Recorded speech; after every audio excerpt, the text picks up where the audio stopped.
2 ദിനം കഴിയുമ്പോഴേക്കും 100 കോടി ക്ലബിൽ കയറി ചരിത്രം കുറിച്ച് എമ്പുരാൻ. മലയാള സിനിമാ ചരിത്രത്തിലെ എക്കാലത്തെയും വലിയ ബജറ്റിൽ എത്തിയ ചിത്രമാണ് എമ്പുരാൻ. ഇനിയും കളക്ഷൻ കൂടുമെന്നാണ് പുറത്തുവരുന്ന വിവരം. മോഹൻലാൽ അടക്കമുള്ളവർ 100 കോടി സ്പെഷ്യൽ പോസ്റ്റർ പങ്കുവച്ചിട്ടുണ്ട്. പ്രേക്ഷകർക്ക് നന്ദി പറഞ്ഞുകൊണ്ടാണ് മോഹൻലാലിന്റെ കുറിപ്പ്. അരുൺകുമാർ സംവിധാനം ചെയ്യുന്ന ആക്ഷൻ ചിത്രം വീരധീര സൂരൻ വിക്രമിന്റെ കംബാക്ക് എന്ന് ആരാധകർ. ചിത്രത്തിന് കേരളത്തിലും വലിയ സ്വീകരണമാണ് ലഭിക്കുന്നത്. വരും ദിവസങ്ങളിൽ ചിത്രം കേരളത്തിൽ നിന്നും വലിയ നേട്ടമുണ്ടാക്കുമെന്നാണ് കണക്കുകൂട്ടൽ. ഏറെ നാളുകൾക്ക് ശേഷമാണ് ഒരു വിക്രം സിനിമയ്ക്ക് കേരളത്തിൽ വലിയ വരവേൽപ്പ് ലഭിക്കുന്നത്. 6.65 കോടിയാണ് തമിഴ്നാട്ടിലെ സിനിമയുടെ 2 ദിവസത്തെ കളക്ഷൻ. ഷാഹിദ് കപൂറിനെ നായകനാക്കി റോഷൻ ആൻഡ്രോസ് സംവിധാനം ചെയ്ത ബോളിവുഡ് ചിത്രം ദേവ OTTയിൽ.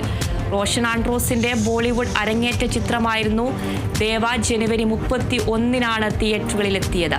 പ്രമുഖ പ്ലാറ്റ്ഫോമായ നെറ്റ്ഫ്ലിക്സിലൂടെയാണ് ചിത്രത്തിന്റെ സ്ട്രീമിംഗ്.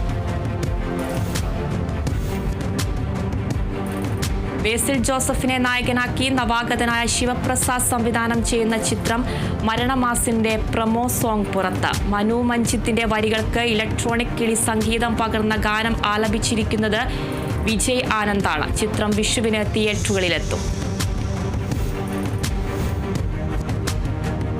ഹിന്ദി ചിത്രം സന്തോഷിന്റെ ഇന്ത്യയിലെ പ്രദർശനത്തിന് വിലക്ക്. സെൻട്രൽ ബോർഡ് ഓഫ് ഫിലിം സർട്ടിഫിക്കേഷനാണ് പ്രദർശനാനുമതി നിഷേധിച്ചത്. ഇന്ത്യയിൽ പ്രദർശനാനുമതി നിഷേധിച്ച CBFCയുടെ നടപടി നിരാശാജനകവും ഹൃദയഭേദകവുമാണെന്ന് ചിത്രത്തിന്റെ സംവിധായക സന്ധ്യ സുരി പ്രതികരിച്ചു. യൂട്യൂബ് ട്രെൻഡിങ്ങിൽ 3ാമതായി മമ്മൂട്ടിയുടെ പുതിയ ചിത്രമായ ബസൂക്കയുടെ ട്രെയിലർ.